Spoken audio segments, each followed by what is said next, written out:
Increíble apuesta de un millonario. Atrápame conduciendo ese coche antiguo. Un ex campeón de F1. El desafío salió de la boca de Preston Whitmore III como si fuera un chiste afilado. Atrápame conduciendo ese coche antiguo. Un Lamborghini blanco, recién pulido, brillaba al sol frente a la terraza del Rich Rest Country Club.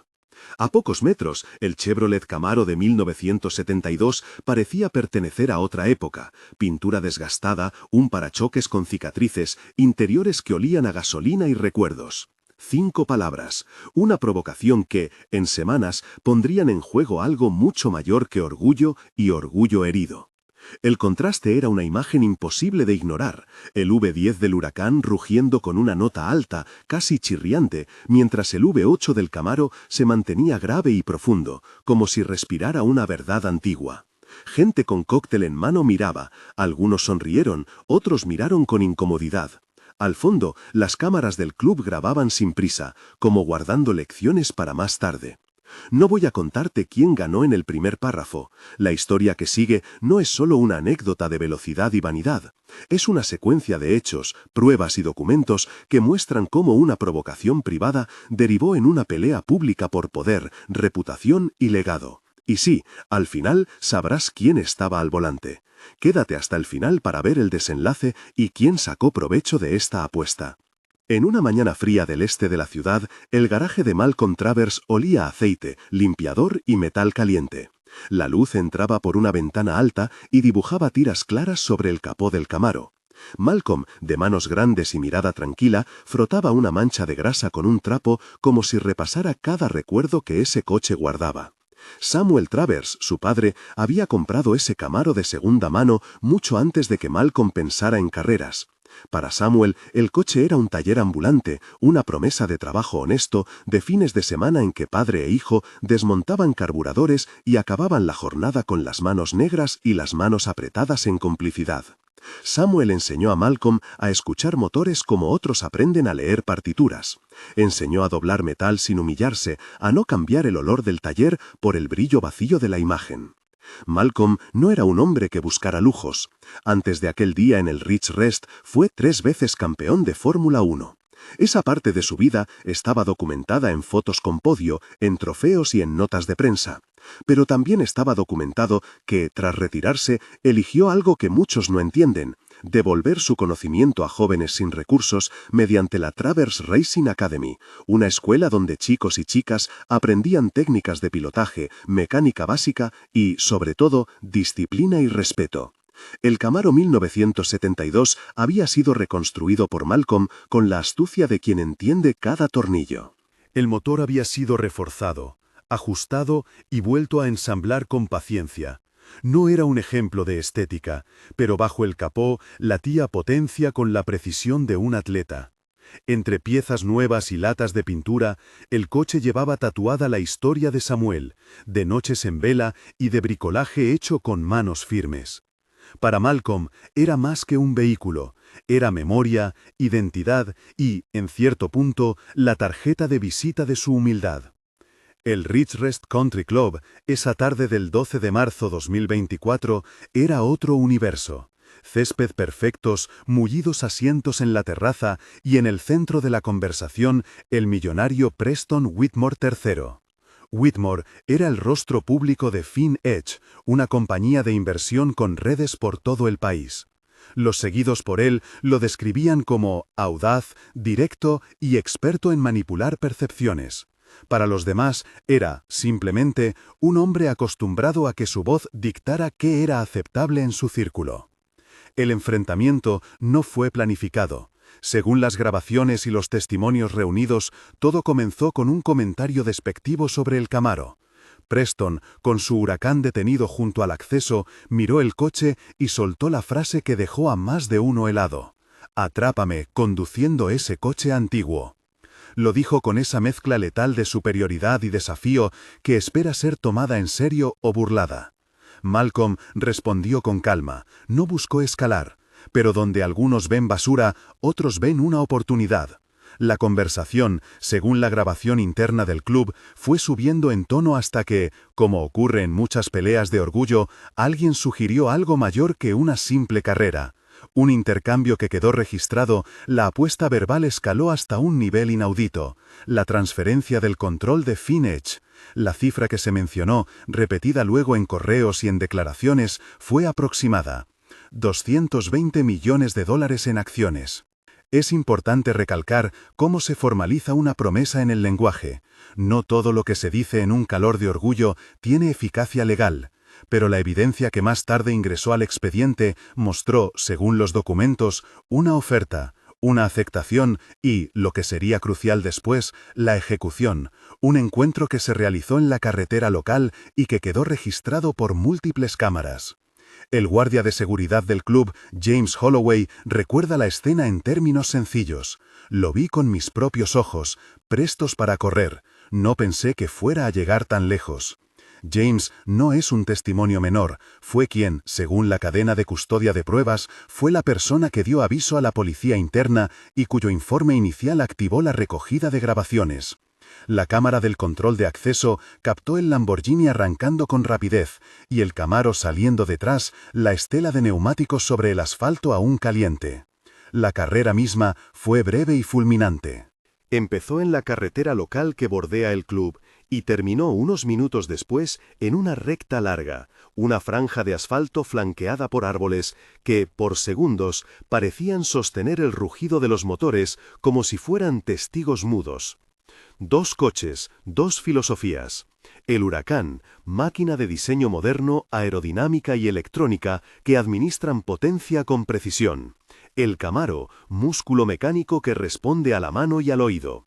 Malcolm, según la reconstrucción hecha por peritos y la grabación de la dashcam, optó por una estrategia sencilla: aprovechar la consistencia del motor, trazar la curva amplia y mantener ritmo. No hubo maniobras temerarias explicadas en los peritajes, hubo técnica y temple. La grabación lo muestra con claridad. La línea del Camaro es limpia, el cambio de marchas acompasado, la respiración del motor acompasando a la de su conductor. En la meta, el cronómetro marca la diferencia: 14 segundos. 14, no una fracción o una discusión sobre centímetros. Una ventaja objetiva que, según la lectura de la dashcam y los registros de tiempo, dejaba claro quién había cruzado primero. Esa brecha fue para algunos espectadores una humillación para Preston. Para Malcolm fue el punto culminante de una apuesta tomada con la mezcla de responsabilidad y desenfado que solo entiende quien ha compartido la pista con la muerte demasiadas veces. Medir la verdad de su habilidad sin renunciar a lo que el coche representaba. Sin embargo, la emoción del triunfo duró minutos. Las consecuencias comenzaron a desdoblarse con rapidez inusitada.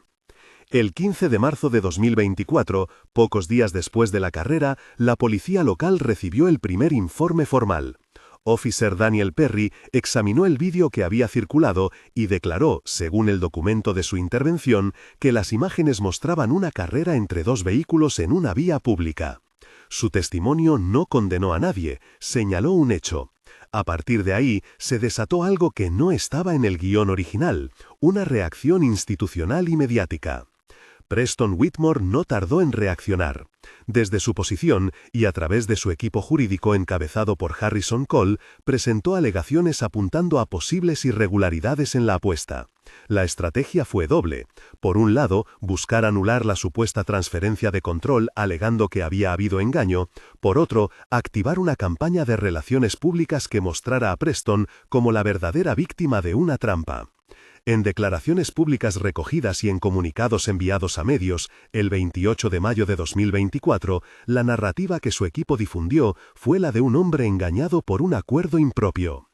La prensa, esa maquinaria hambrienta de conflicto, se lanzó con rapidez. Clips de la carrera circularon, gifs de la llegada se incrustaron en redes y la conversación se polarizó.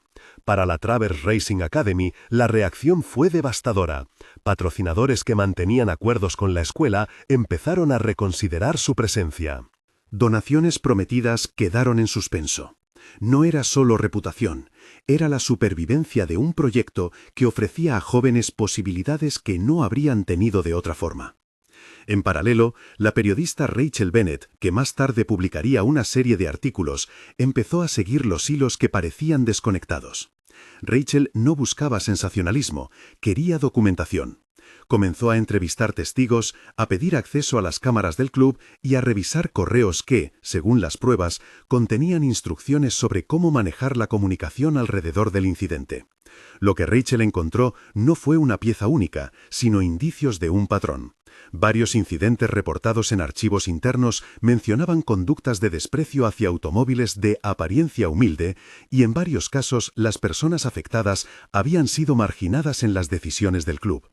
La investigación preliminar de Rachel llevaría, semanas más tarde, a un descubrimiento que conectaba pasado y presente. Documentos sellados que hablaban de un despido en 1983. Harold Gibson, testigo de aquella época, conservaba un acta que, si se verificaba en su autenticidad, demostraría un precedente inquietante. El padre de Malcolm, Samuel, había sufrido entonces una expulsión del club aparentemente motivada por prejuicios. Esos papeles no eran una sentencia por sí mismos, eran una pista que sugería continuidad en patrones de discriminación. La relación entre aquel episodio de 1983 y lo ocurrido en marzo de 2024 no iba a ser simple coincidencia, y Rachel lo entendió desde el principio. Mientras tanto, la presión legal se intensificaba. La demanda presentada por el equipo de Preston alegaba que la apuesta había sido el resultado de engaño y coerción, y solicitaba la nulidad de cualquier acuerdo que pretendiera transferir acciones de FinEdge. Gloria Hayes, quien tomaría la defensa de Malcolm, basó su estrategia en la evidencia física, la grabación, el testimonio de James Holloway y la consistencia del cronometraje. Para ella existía una oferta, la frase de desafío, una aceptación evidente en el acto de correr y una ejecución que había dejado constancia tangible en vídeo. En el ambiente público, las versiones competían por imponerse. Un lado afirmaba la vulneración contractual, el otro reclamaba la validez de una apuesta hecha entre adultos. En medio estaban jóvenes pilotos de la academia, estudiantes que miraban a Malcolm con incertidumbre. Su escuela necesitaba estabilidad. Los abogados negociaban palabras, peritos analizaban trazas de neumáticos y los periodistas encajaban testimonios en una narración que se hacía gigantesca. El Camaro seguía en el garaje. La pintura no había cambiado. Las manos de Malcolm seguían teniendo manchas. Pero la sensación había cambiado. Lo que fue un triunfo también era la chispa que encendió una batalla mayor. En una nota fechada el 046-2024 y que más tarde sería parte del expediente de arbitraje, las partes acordaron someter la disputa a arbitraje comercial, un proceso más rápido que un juicio y con la posibilidad de un fallo vinculante. Nadie se imaginó entonces la magnitud que lo que venía a continuación tomaría. Nadie, salvo quienes ya tenían interés en proteger un relato determinado. La campaña mediática no se limitó a notas de prensa. Hubo también intentos deliberados por desacreditar la figura de Malcolm, insinuaciones sobre su conducta, cuestionamientos sobre su pasado como piloto y comentarios que buscaban derribar su autoridad moral ante donantes y patrocinadores. Rachel fue una de las que resistió la corriente. En sus notas iniciales citaba fuentes, señalaba documentos y pedía cautela antes de asumir culpabilidades. Al mismo tiempo, los clips de la dashcam circularon y piezas clave de evidencia empezaron a ser reproducidas por canales locales y nacionales. La conversación pública dejó de ser sobre una carrera y empezó a transformarse en un debate sobre clase, apariencia y poder. Las primeras reuniones del Consejo de la Academia fueron tensas. Profesores, mecánicos y estudiantes se miraban entre sí intentando imaginar el peor escenario, la pérdida de financiación, la clausura de programas y con ello el fracaso de ofertas que habían comenzado a transformar vidas. Malcolm, siempre mesurado, habló a la comunidad con una mezcla de firmeza y vulnerabilidad. Recordó a su padre, sus principios y la razón por la que había creado la escuela. No prometió soluciones instantáneas, pidió tiempo y que no se condenara a la academia por la batalla que se avecinaba. En esos días, las pequeñas decisiones acumulaban consecuencias. Un patrocinador retiró financiación, citando riesgo reputacional. Otro donante pospuso una promesa hasta que la situación se aclare. Para la mayoría de los estudiantes, la política corporativa era una abstracción que, sin embargo, golpeaba sus oportunidades concretas. Malcolm recibió llamadas, mensajes y ofrecimientos de apoyo público, pero también cartas formales de advertencia. La vida cotidiana del garaje se volvió una mezcla de rutina mecánica y ansiedad velada. Ante la incertidumbre, hubo quien pensó en rendirse, otros en proteger lo que se había construido. El garage comenzó a recibir visitas inesperadas, periodistas, abogados y antiguos colegas de Fórmula 1 que llamaban para ofrecer apoyo moral, y en algunos casos testimonio. Entre ellos, viejos trofeos y fotos de podios adquirieron el tono de reliquias que de pronto hablaban de responsabilidad más que de gloria. En medio de todo, la pregunta que muchas veces surgía en voz baja se volvía insoportable. ¿Por qué un hombre poderoso reaccionó con tanta virulencia ante un coche viejo? Las respuestas se mezclaban entre lo personal, el orgullo de Preston, su identidad ligada a la imagen de éxito y algo más profundo. Una pauta de comportamiento que la investigación periodística empezaba a señalar como sistemática. No todos los enfrentamientos por apariencia tienen consecuencias institucionales. En este caso, la línea entre desprecio personal y ejercicio de poder en ámbitos que controlan acceso y riqueza era tenue y, como toda línea fina, peligrosa. Hacia finales de mayo, Rachel publicó la primera pieza que combinaba el video de la carrera con documentos históricos. Su texto no proclamó veredictos, puso frente al público pruebas.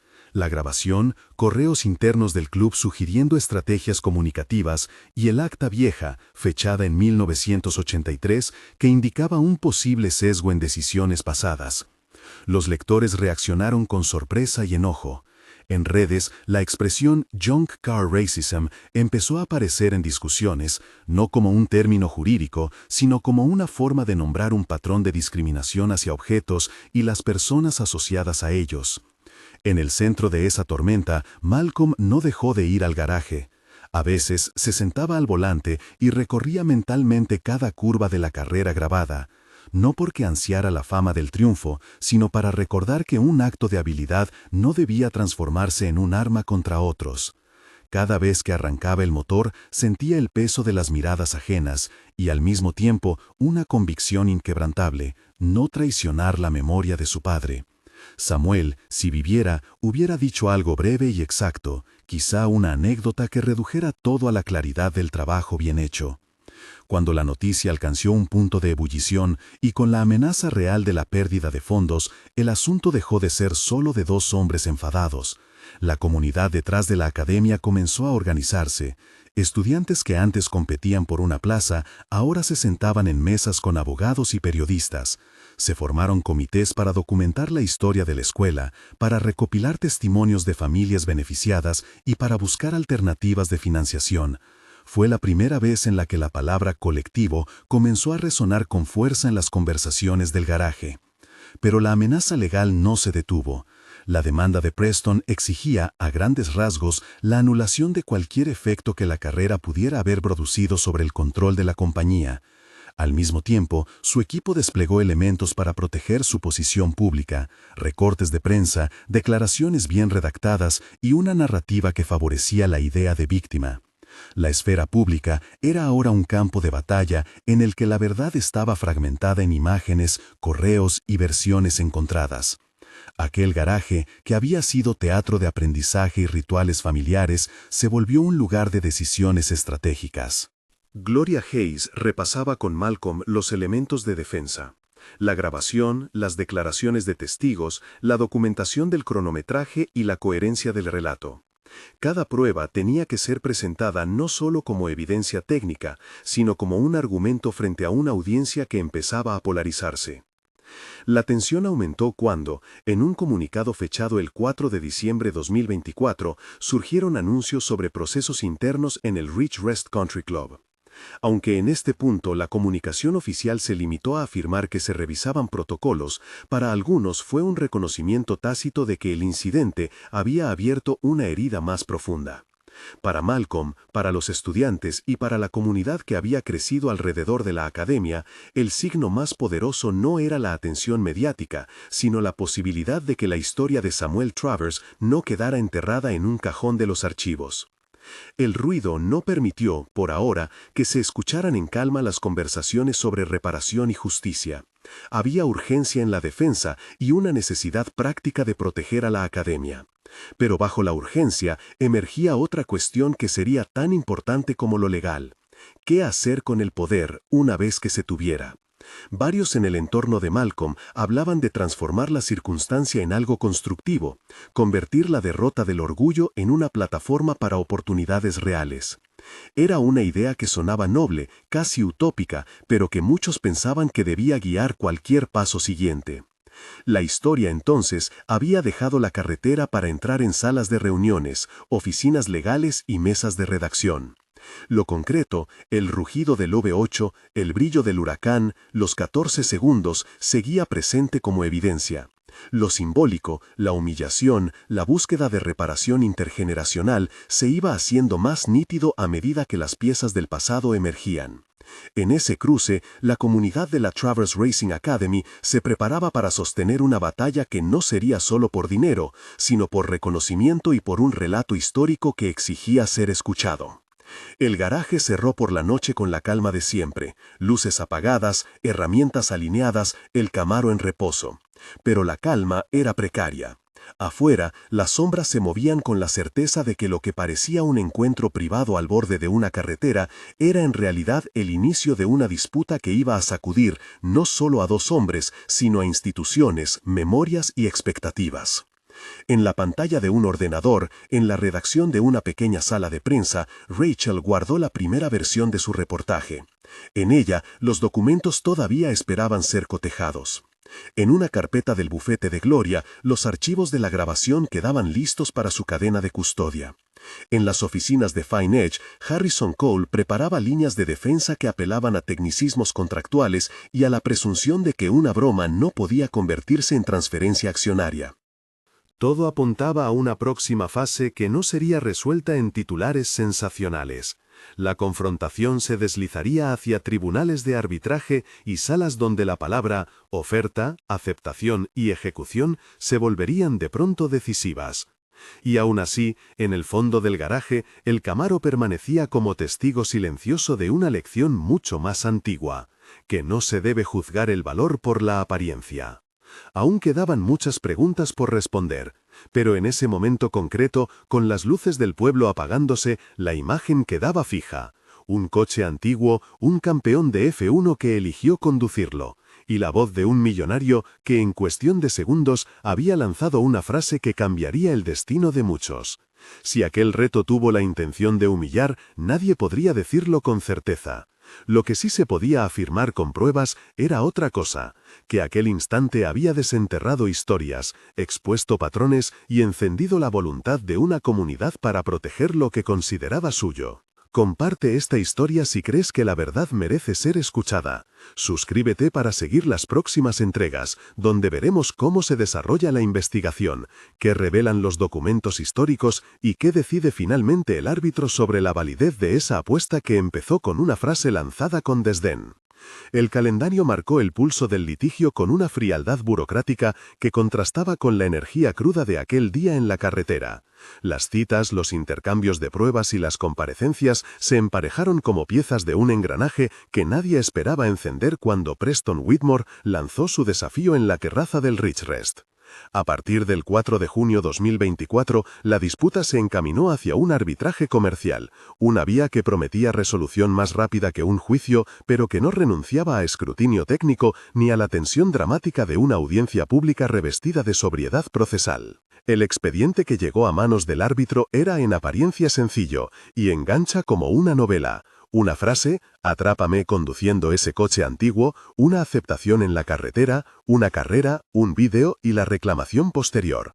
Pero la simplicidad era engañosa. Lo que las partes ponían sobre la mesa era una mezcla de evidencia visual, correos electrónicos internos, testimonios de testigos presenciales y documentos históricos cuya autenticidad había que verificar. La lógica contractual de oferta, aceptación y ejecución se volvió el centro del debate. Sobre ella se debatió si la palabra dicha bajo la influencia del orgullo podía convertirse en un instrumento de transferencia accionarial. La sala de arbitraje era austera, una mesa larga, sillas ocupadas por abogados y testigos, una pantalla preparada para mostrar las imágenes que habían dado la vuelta a las redes semanas antes. Harrison Cole representaba a Preston con la precisión de quien conoce las palabras que pueden desactivar una responsabilidad. Gloria Hayes se sentó al lado de Malcolm con una carpeta gruesa, la cadena de custodia de la grabación perfectamente documentada y con una calma que, para muchos en la sala, era la mejor defensa. Rachel Bennett estuvo presente como periodista acreditada. El trabajo que había hecho con documentos y testimonios la convertía en un elemento probado del caso público, pero su rol en la sala era informador, no parte. La apertura de la audiencia fue breve. El árbitro, una figura neutral y de voz medida, indicó que la prueba visual sería reproducida en la sala. Cuando la dashcam comenzó a correr en la pantalla, el silencio se volvió absoluto. No había espectadores con teléfono en la mano, en cambio se veía la imagen cruda, dos sombras que arrancaban, un acelerón, el asfalto que desaparecía. La voz de la grabación y los registros de tiempo iban a ser la columna vertebral del reclamo de Malcolm. Oficial Daniel Perry compareció para explicar su papel en la cadena de custodia, que había recibido evidencia, la había verificado y catalogado como prueba. Su testimonio fue conciso. El video muestra una carrera entre dos vehículos en una vía pública. Lo archivé como prenda en el expediente. Perry no valoró la moralidad del hecho, su declaración era descriptiva. James Holloway, el guardia del club, detalló cómo su informe inicial activó la recolección de grabaciones y cómo identificó los minutos en los que el huracán y el Camaro dejaron el club. James recordó también el momento exacto en que oyó la frase de Preston, esa que luego sería el eje de discusión, no por dramatismo, sino porque su testimonio servía a la reconstrucción fáctica del evento.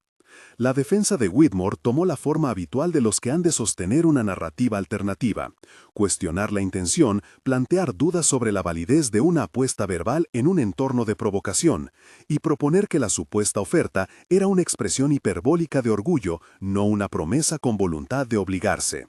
Harrison Cole desafió la interpretación literal.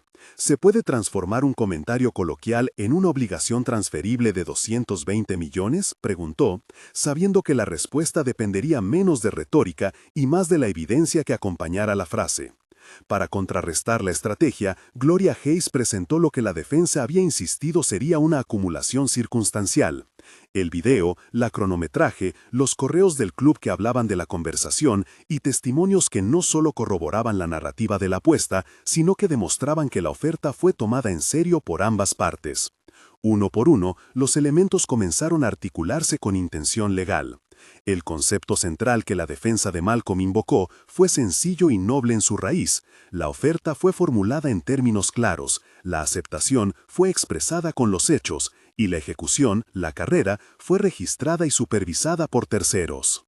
Cuando Víctor Sandoval, perito en derecho contractual invitado por la defensa, explicó los principios en lenguaje sencillo, la sala escuchó atento. Sandoval no se dejó llevar por tecnicismos innecesarios. Definió oferta como una manifestación de voluntad con intención de obligarse, aceptación como respuesta inequívoca y ejecución como cumplimiento de lo prometido. No es poesía legal, dijo en voz baja y con claridad. Es una secuencia de hechos. Se ofreció algo, se aceptó y se cumplió. Explicó también que las formalidades pueden variar según el caso y que, en arbitraje comercial, lo que importa es la voluntad manifestada y la evidencia de su cumplimiento, no tanto la presencia de una firma en un papel. Sus palabras no garantizaban el fallo, simplemente situaban la cuestión en el terreno de la práctica contractual. La defensa de Whitmore replicó con la misma estrategia que había desplegado públicamente, contextualizar la frase como expresión de sobra y ridiculizar la idea de que una apuesta pudiera desplazar estructuras empresariales. Además, ofreció una vía complementaria. Alegó que, tras la carrera, había habido comunicaciones que indicaban confusión y posibilidad de error, insinuando que la intención del cliente no era ceder la compañía. Harrison Cole introdujo correos en los que miembros del equipo de Whitmore comentaban sobre cómo manejar este asunto y sobre el impacto reputacional. Eran correos que, paradójicamente, reforzaban la percepción de que el equipo comprendió la seriedad del hecho, aunque lo interpretaran en términos de crisis comunicativa. Ante esto, Gloria puso sobre la mesa otra clase de prueba, el contexto histórico y la conducta institucional. Rachel Bennett, citada a declarar, fue llamada a testificar sobre el patrón documentado que había investigado. Ella presentó correos internos del club, evidencia mostrada en la sala, donde se veían instrucciones de filtrar la narrativa y sugerencias de lenguaje para proteger figuras influyentes. Rachel no sugirió culpabilidades penales, su trabajo fue situar los hechos en una trama más amplia. Explicó cómo, en su investigación, encontraron episodios previos donde la apariencia de vehículos había sido usada para deslegitimar a personas y, en algunos casos, para excluirlas de decisiones de acceso o empleo. La sala escuchó la lectura de un acta de 1983 que Harold Gibson mantuvo durante décadas. Harold fue traído como testigo de contexto, no como un actor de 1970, sino como guardián de una memoria documental. Relató el despido de Samuel Travers, describió el ambiente de entonces y aportó el acta original que sugería motivos irregulares para aquella decisión. Harold no afirmó saber todas las motivaciones del pasado, pero dijo: «Yo estuve allí, vi cómo se manejó. Ese acta no aparece solo por accidente».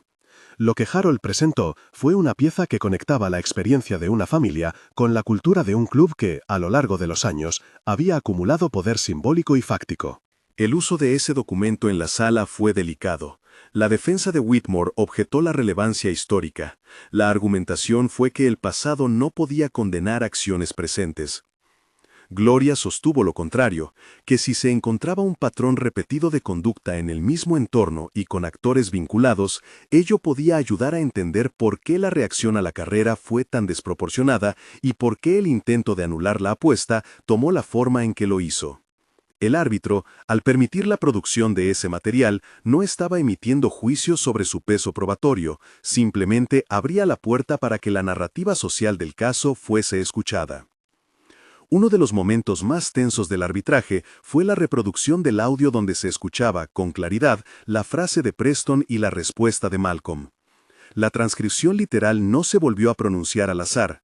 El árbitro permitió la reproducción para que la sala evaluara si aquello constituía una oferta con intención de obligarse. Escuchar la frase en su contexto, no solamente como palabras aisladas, sino como parte de un intercambio en que se manifestaban sería, orgullo y expectativa, permitió que el elemento subjetivo de la intención fuera evaluado en un marco de objetividad probatoria.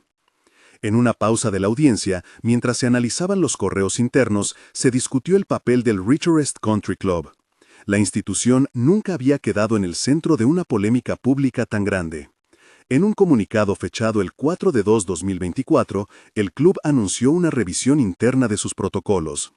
En la sala, ese comunicado se vio como una admisión de que el evento había hecho visible algo que había pasado inadvertido durante años. No se trataba de un veredicto, sino de la constatación de que la dinámica institucional merecía al menos escrutinio. Las piezas técnicas también fueron decisivas. Los peritos coincidieron en que la grabación era auténtica, que los tiempos estaban correctamente registrados y que el cronometraje era consistente entre las distintas fuentes independientes que habían analizado el clip: la dashcam del Lamborghini, la del Camaro, las cámaras del club y las llamadas de los testigos que registraron tiempos aproximados. La consistencia temporal fue un factor que inclinó la balanza. No existía una discrepancia significativa sobre quién cruzó primero la meta. Frente a esto, la defensa de Whitmore trató de introducir dudas de interpretación, errores de sincronización, posibles manipulaciones de audio. Pero la cadena de custodia comprobada por James Holloway y certificada por el oficial Perry cerró muchos de esos argumentos. Aún así, el arbitraje no fue un trámite técnico.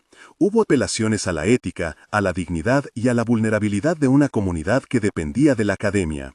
En un gesto que resonó, varios estudiantes de la Travers Racing Academy fueron autorizados a enviar declaraciones al expediente.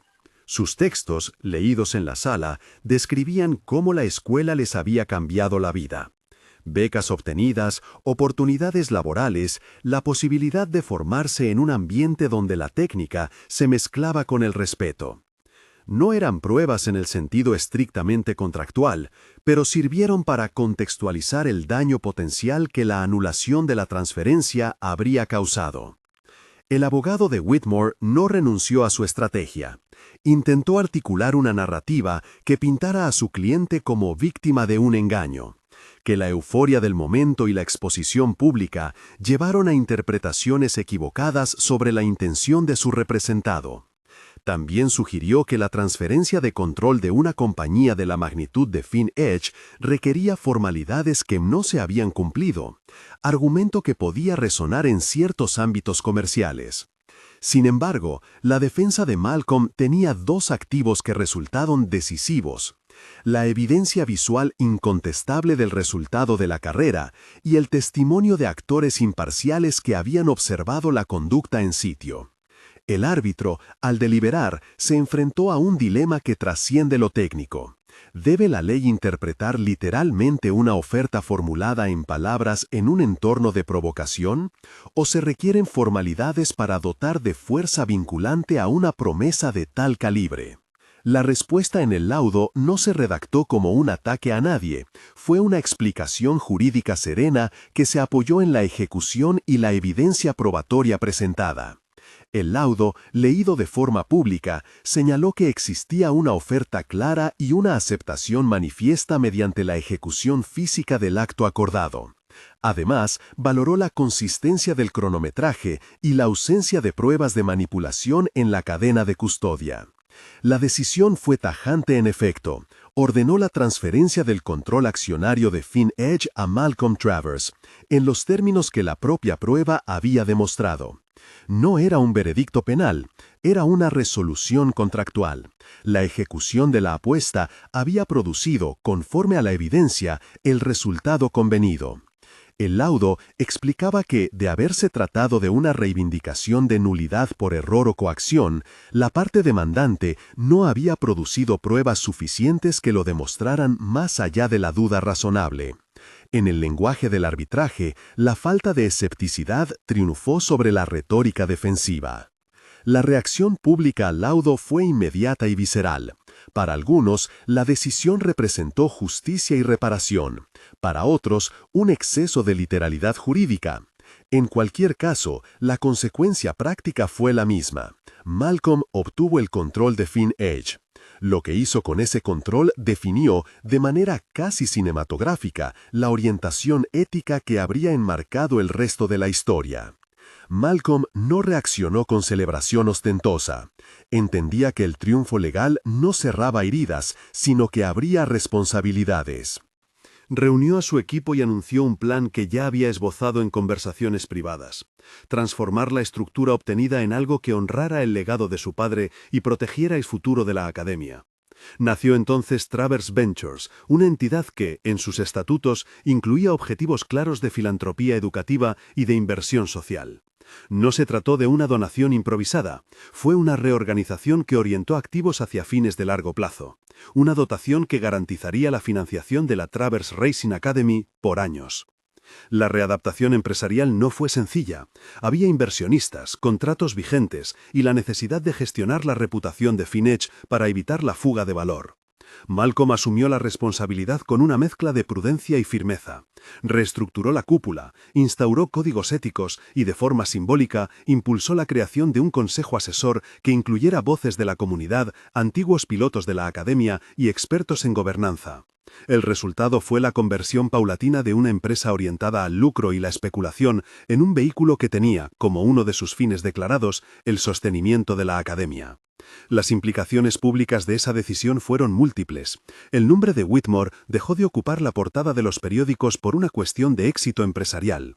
Pasó a figurar en artículos que hablaban de caída de reputación y de la vulnerabilidad del poder concentrado frente a pruebas públicas.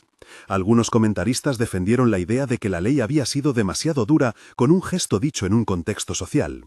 Otros señalaron que el poder de las palabras en la esfera pública tiene consecuencias materiales y que, cuando algo se ejecuta públicamente y es verificado por terceros, su fuerza puede trascender la intención subjetiva.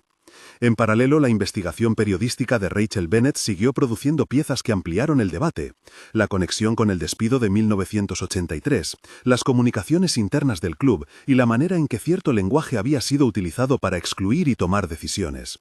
Esa serie no fue un veredicto, fue una documentación que obligó a instituciones a reflexionar sobre sus prácticas. Ridgecrest anunció semanas después la revisión de sus protocolos y la creación de un comité de diversidad, pasos que, por modestos que parecieran, representaron un reconocimiento público de que la controversia había destapado una práctica con consecuencias reales. La creación de la dotación para la academia fue el acto simbólico y material más decisivo. Travers Ventures definió una serie de fondos destinados a becas, a la expansión curricular, no solo en pilotaje, sino en formación técnica para ingeniería de vehículos, y a la creación de un programa de inserción laboral para graduados. Estas medidas no borraron la tensión vivida, pero la convirtieron en una plataforma de oportunidad. Lo que había sido un riesgo asumido en una carrera se transformó en un recurso colectivo. Los estudiantes empezaron a ver cambios concretos. La estabilidad financiera permitió contratar instructores adicionales, renovar equipos y abrir una convocatoria que priorizara a jóvenes de entornos desfavorecidos. Las historias personales comenzaron a multiplicarse. Un chico que obtuvo una plaza en un equipo regional, una joven ingeniera que encontró en la academia la primera oportunidad de trabajar con un motor de competición, familias que consideraron la institución como una vía de movilidad social. Esas historias, leídas en conjunto, constituyeron la afirmación más efectiva del valor que Malcolm siempre afirmó, que el conocimiento podía ser un puente y que la inversión en gente produce retornos sociales que el mercado no suele valorar. Preston Whitmore sufrió un proceso distinto. La derrota jurídica no fue el único golpe. La exposición pública, las filtraciones y la revisión de los comportamientos institucionales hicieron mella en su posición. Alcanzó a intentar estrategias de recuperación mediática, pero la narrativa había cambiado. FinEdge, bajo la nueva dirección, cambió su rumbo. La figura dominante, que había sido Whitmore, eventualmente desapareció del liderazgo operativo. No fue una caída teatral ni una humillación televisiva. Fue, más bien, una pérdida de legitimidad prolongada que empujó a reconfiguraciones internas. Para Malcolm, el cierre simbólico del episodio no fue un brindis. Hubo conversaciones con la familia de Samuel, con Harold Gibson y con las familias de los estudiantes. Walkthroughs por el garaje en que se habló de memoria, de deuda intergeneracional y de reparación. Se organizó una ceremonia modesta, donde se colocó una placa conmemorativa en el taller de la academia, recordando que el trabajo honesto y la enseñanza podían ser formas de resistencia frente a la arrogancia del poder. El legado práctico quedó inscrito en acciones concretas. El fondo para becas, la creación de programas técnicos, la firma de convenios con universidades y equipos regionales que abrieron puertas a los graduados. Travers Ventures, además, definió un consejo de vigilancia que incluía representantes de la comunidad local y antiguos alumnos, una decisión deliberada para blindar la misión social frente a posibles cambios futuros en la dirección. El impacto extendió su sombra a Ridgecrest Country Club. La presión pública hizo que el club revisara sus políticas, ofreciera disculpas públicas y anunciara medidas para mejorar la gobernanza. Fue un gesto que no borró el pasado, pero que reconoció que la institución había sido insuficientemente diligente en atender las quejas de miembros y trabajadores a lo largo de las décadas. Para algunas personas fue el inicio de una verdadera transformación, para otras un reconocimiento parcial que aún necesitaba empresas sostenidas en el tiempo para validar su cambio. En el plano personal, Malcolm mantuvo la humildad que había caracterizado su vida posterior a la Fórmula 1. Nunca vendió el Camaro. Lo mantuvo en su garaje, con las marcas del tiempo y las cicatrices que hablaban de horas de aprendizaje con su padre. Fue allí, en la quietud del metal, donde convocó a quienes habían sido piezas clave en la lucha. James Holloway, el guardia que había preservado la cadena de custodia. Officer Daniel Perry, cuya intervención garantizó el registro público. Rachel Bennett, cuya investigación dio contexto y peso. Gloria Hayes, abogada que no solo defendió sino que diseñó la estrategia. Harold Gibson, guardián de la memoria, y algunos estudiantes que representaron el futuro que ahora parecía más asegurado. En una conversación pública posterior, Malcolm dijo algo que no fue una frase de victoria, sino una reflexión serena. No vine a la pista para imponerme, vine a la pista para comprobarme. El carro que conduje no fue una apuesta contra alguien, fue la afirmación de lo que aprendí con mi padre. Sus palabras no buscaban humillar, buscaban restaurar el valor de lo que parecía viejo. En la reunión con los estudiantes, subrayó otro punto, que la responsabilidad del poder no es mostrarlo, sino emplearlo para ampliar oportunidades. Sus ojos, más tranquilos que en las fotos del podio, transmitían la convicción de quien ha visto que la competencia puede usarse para reparar. La presencia de Harold Gibson en la ceremonia de apertura de la nueva sede de la Academia fue un gesto simbólico y real. Harold, que había conservado documentos y recuerdos, recibió un reconocimiento por su aportación a la verdad histórica del caso. En su discurso, habló de memoria y de justicia en un mismo aliento. No es venganza, dijo, es memoria que corrige el rumbo. Las palabras tuvieron la modestia de quien ha visto pasar muchas estaciones y aún así mantiene la fuerza de la fidelidad. Mientras tanto, Rachel Bennett continuó su trabajo periodístico.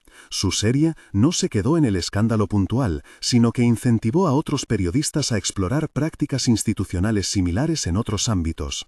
Su labor demostró que la combinación de cita documental, testimonios y rigor metodológico puede contrapesar la fuerza de intereses poderosos.